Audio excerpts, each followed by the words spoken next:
Hi, I'm Lexi, the volunteer manager at Friends for Life. Welcome to the first step towards becoming a Blue Shirt volunteer. We're really excited to have you. In this video, we'll go into a little bit of history about Friends for Life. We'll share our mission with you, and we'll explain why our Blue Shirt volunteers are vital in helping us carry out that mission. We could not do it without you. Let's get started. So what if you started a business and every expert in town that had ever been associated with that kind of business told you that you were going to fail, that your idea was no good, that more than that, you would not just fail, but you'd be humiliated and probably bankrupt? What would you do? If you believed in your idea enough, would you go on? At Friends for Life in 2002, we were in exactly that situation, and we went on. We've gone on to thrive, and we've gone on to get to have this conversation with you. Every movement, every great movement begins with one idea.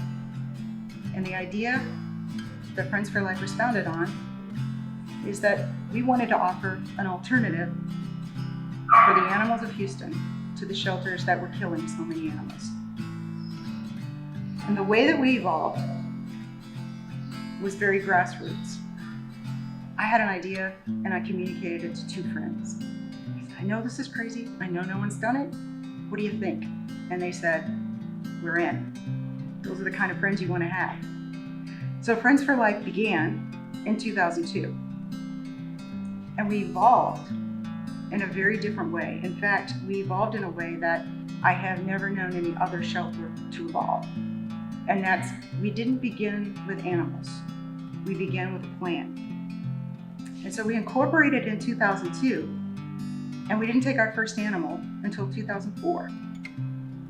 What we did was travel the country and learn about how to do it.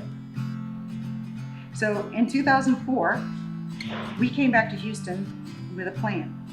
And we took this no-kill plan to the directors of that time, the three big shelters in Houston. And we were pretty sure they were going to love the idea. And it didn't exactly work out like that.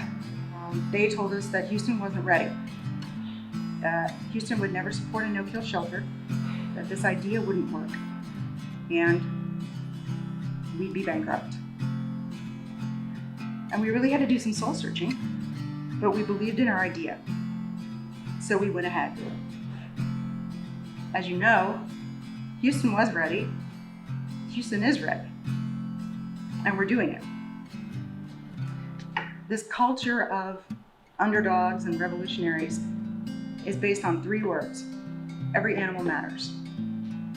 That's the yardstick by which we measure everything we do for the animals. The question we ask ourselves is whether what we're doing has the best interest of each individual animal at heart. And if it does, that's the action that we take.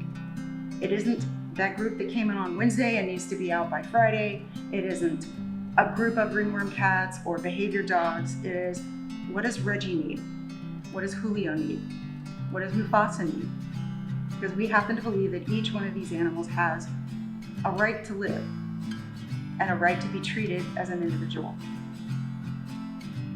And we have 25 staff members at Friends for Life, but we have way, way more to do than 25 staff people can accomplish, and that's where you come in. At last count, the Blue Shirts provide over 11 full-time staff equivalent positions.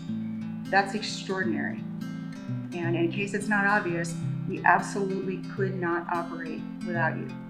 So what you're preparing to do to become a Blue Shirt is enormously important. Important to Friends for Life, important to the greater picture in Houston, and important to the national stage. The Blue Shirt that you'll earn through this training will make you a part of a tribe. We mentor 24 other shelters. We now mentor 3 municipal governments, and we have 2 international shelter partners. The Blue Shirt that you'll earn is unique to our volunteers. I don't own one. I can't get one.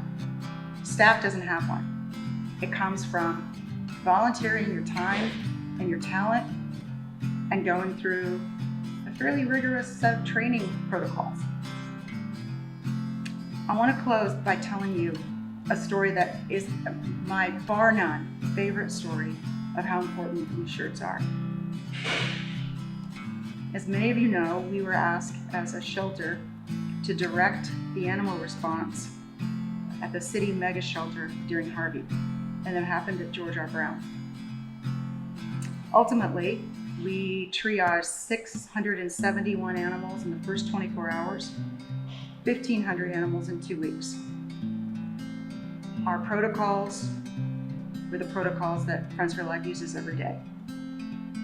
It went so well that we participated post-storm with the Red Cross and Louisiana Search and Rescue and the USDA to write the National Manual on Cohabitated Shelters. Because what we accomplished in Harvey, and we didn't know it at the time, was the first cohabitated shelter in the country. So the story is this. Jamie is one of our blue shirts, and Jamie and her husband had 2 70-pound dogs.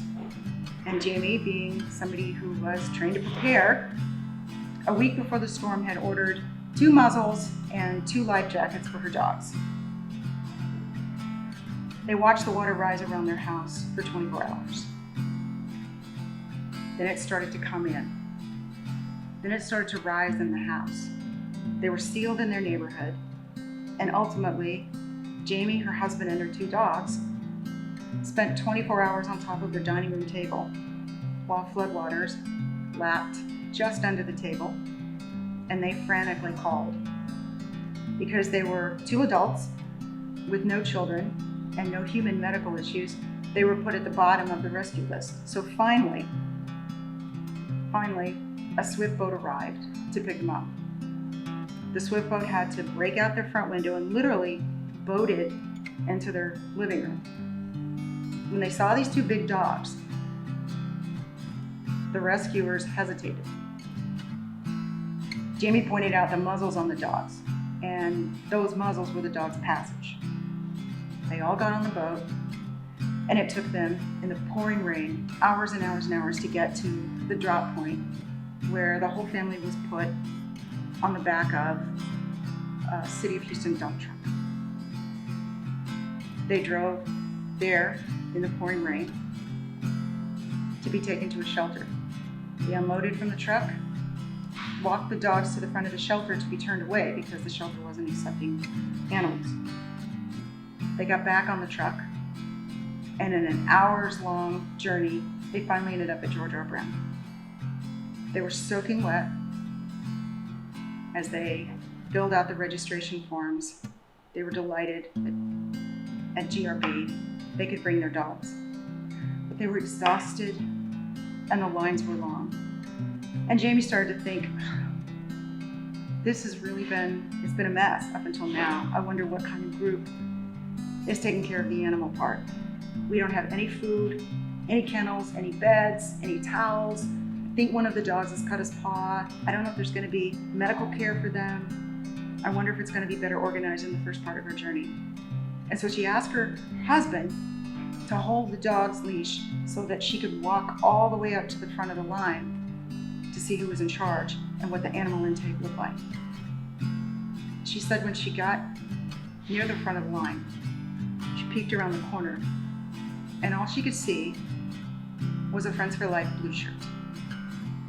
And she said at that moment, she burst into tears because she knew what a blue shirt meant. She knew things were under control and the blue shirts were in charge. And she said that was the first time she had felt calm in a week. So it's gonna look like a t-shirt when you get it, but it's really more of a superhero cape. You all mean a lot to us, and this program means a lot to the animals. Thank you.